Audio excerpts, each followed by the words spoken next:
नमस्कार साथियों, स्वागत है आप सभी का श्री राम स्टडी चैनल के इस ऑनलाइन प्लेटफॉर्म पर। साथियों, इस क्लास में हम पढ़ने वाले हैं कक्षा 8 की प्रश्नावली 5.4 को। साथियों, इस क्लास में हम देखेंगे इसी प्रश्नावली के प्रश्न संख्या 5 से लगाकर 9 तक के प्रश्नों को।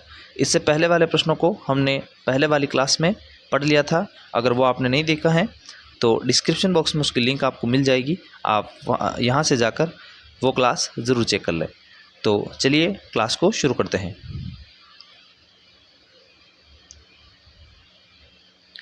साथियों, पांचवा प्रश्न, निम्नलिखित संख्याओं में से प्रत्येक में कम से कम कितना जोड़ा जाए कि एक पूर्ण वर्ग संख्या प्राप्त हो जाए। इस प्रकार प्राप्त पूर्ण वर्ग संख्याओं का वर्गमूल भी ज्ञात कीजिए। यानी साथियों, हमें वो सबसे छोटी से छोटी संख्या ज्ञात करनी है जिनको हम उन संख्याओं में जोड़ दें तो हमें एक पूर्ण वर्ग संख्या प्राप्त हो जाए। इस प्रकार साथियों, पाँचवें के पहले में हमें एक संख्या दे रखी है 525। तो सबसे पहले हमें क्या करना है, 525 का भागफल विधि से हमें वर्गमूल निकालना है।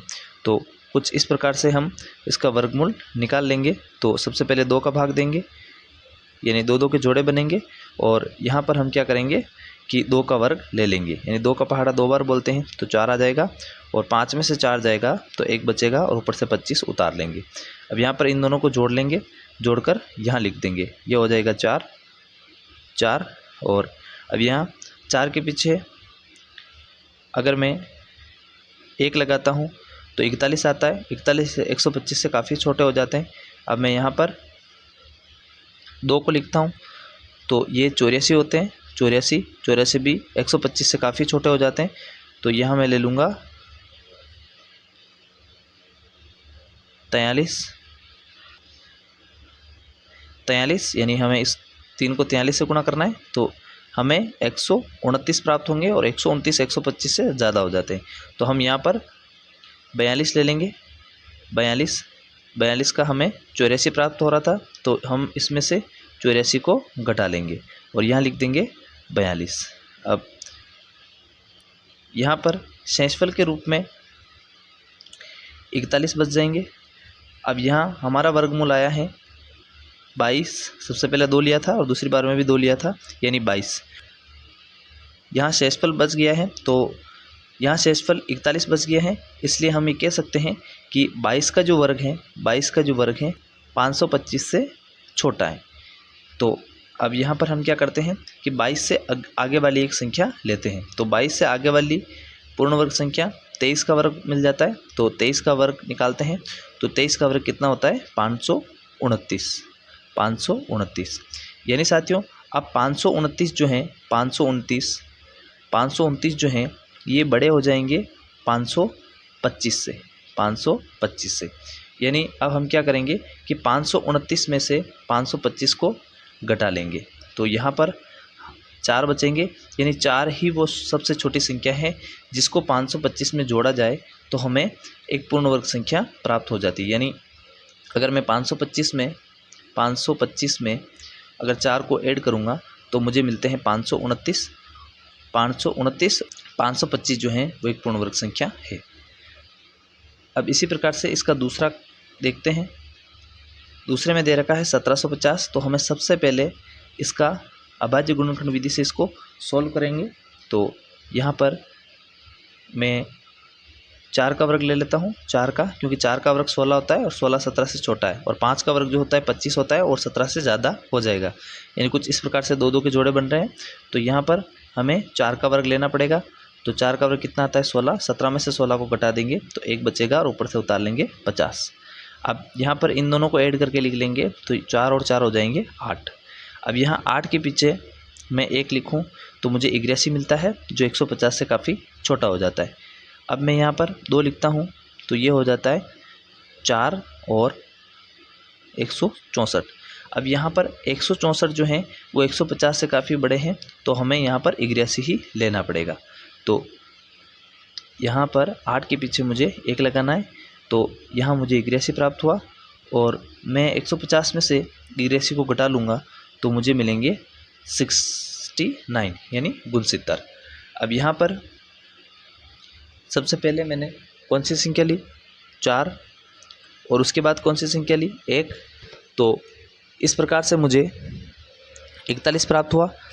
अब यहाँ पर साथियों शेषफल 29 बच रहा है। इसका मतलब ये हुआ कि 1750 जो हैं 1750 जो हैं वो 41 के वर्ग से बड़े हैं, यानी 41 के वर्ग से 1750 जो हैं वो बड़े हैं। ये 41 का वर्ग जो है वो छोटा हो जाएगा और 1750 जो हैं वो बड़े हो जाएंगे। तो हमें क्या करना है, हमें इससे आगे वाली संख्या लेनी है। 41 से आगे वाली एक संख्या 42 है, तो 42 एक पूर्ण वर्ग संख्या है, तो हम 42 को ले लेंगे। 42 का जब हम वर्ग निकालेंगे तो 42 का वर्ग आ जाएगा 1764 और 1764 जो हैं वो बड़े हैं 1750 से। अब हमें क्या करना है कि 1764 में से 1750 को घटा लेना है। तो 1764 माइनस 1750, अब यहाँ पर हमें 14 मिल जाते हैं। तो 14 ही वही सबसे छोटी संख्या होगी जिनको 1750 में जोड़ा जाए तो हमें एक पूर्ण वर्ग संख्या प्राप्त हो जाती है। इस प्रकार से आपको प्रश्न संख्या 5 में दी हुई अगली संख्याओं को भी इसी प्रकार से ज्ञात करना है।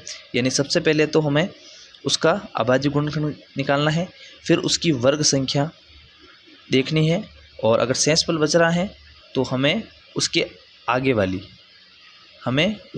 आगे वाली संख्या का वर्ग करना है और दी हुई संख्या को उसमें से घटा लेना है। अब बात करते हैं हम प्रश्न संख्या 6 की। तो प्रश्न संख्या 6 में किसी वर्ग की भुजा की लंबाई ज्ञात कीजिए जिसका क्षेत्रफल 441 मीटर स्क्वायर है। तो इस प्रकार से हमारे पास एक वर्ग है। अब यहाँ हम क्या करेंगे कि क्षेत्रफल दे रखा है तो हम भुजा को जो है वो x मान लेते हैं। तो माना वर्ग की भुजा x है, इसलिए इसका क्षेत्रफल क्या हो जाएगा, इसका क्षेत्रफल का सूत्र होता है भुजा इंटू भुजा, यानी भुजा का स्क्वायर। तो यहाँ पर हम भुजा को क्या मान रहे हैं, x मान रहे हैं, तो यहाँ हो जाएगा x का स्क्वायर। अब यहाँ क्षेत्रफल ऑलरेडी दे रखा है तो x के स्क्वायर के बराबर हम 441 को रख लेंगे।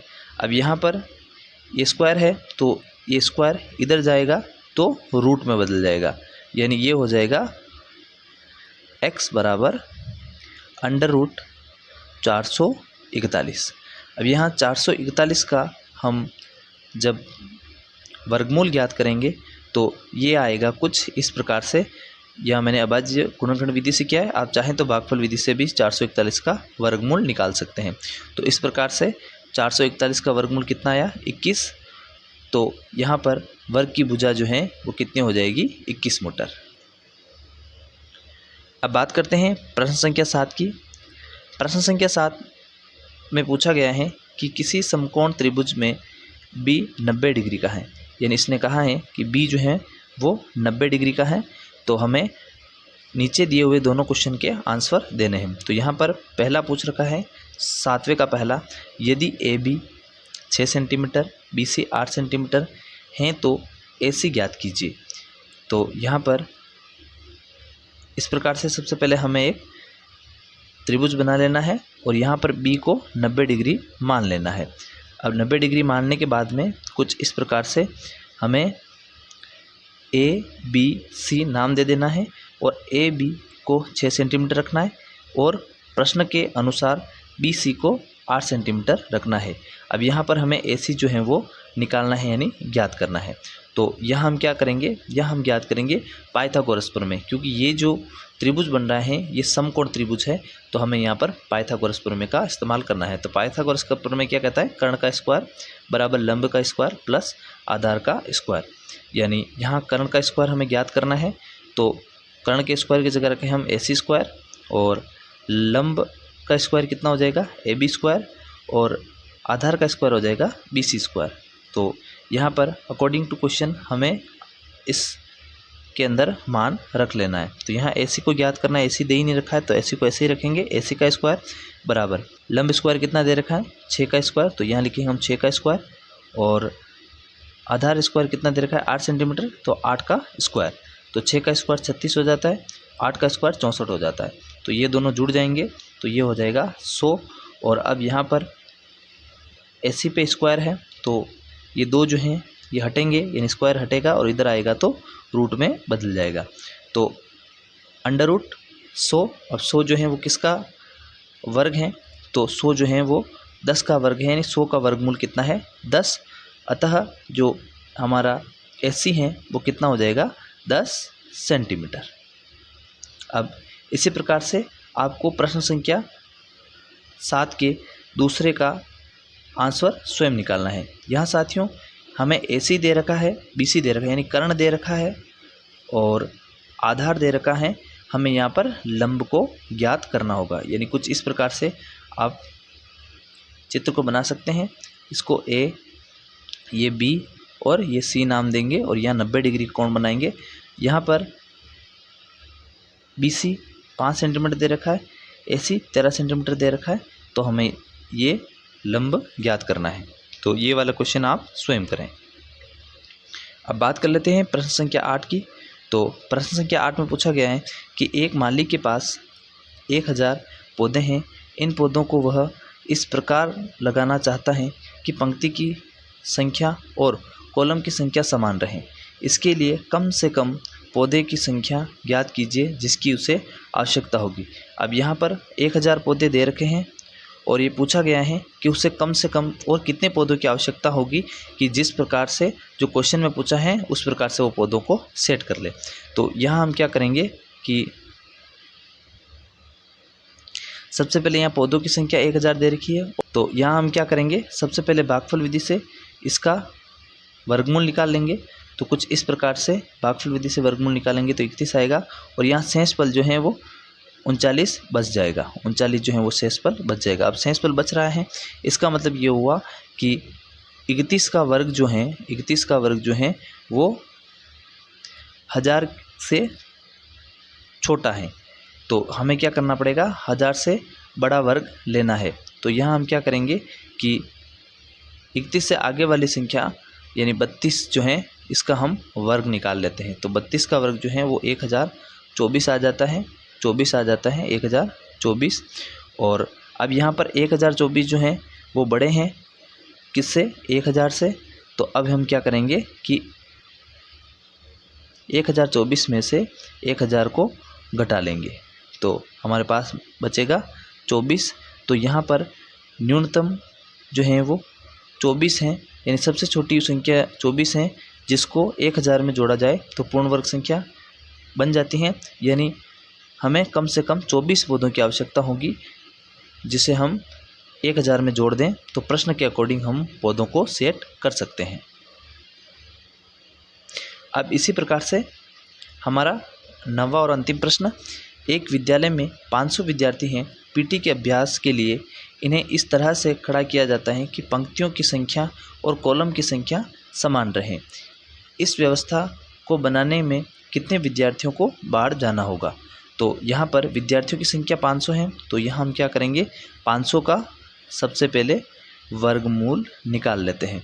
तो 500 का वर्गमूल निकालेंगे तो 500 का वर्ग कुछ इस प्रकार से निकालेंगे तो कितना आएगा 22 और यहाँ पर शेषफल 16 बच जाएगा। यानी साथियों 500 विद्यार्थियों में से प्रत्येक पंक्ति में 22 विद्यार्थी आएंगे। कितने विद्यार्थी आएंगे 22 और शेषफल कितना बचा है 16, यानी 16 विद्यार्थी जो हैं वो बाहर हो जाएंगे।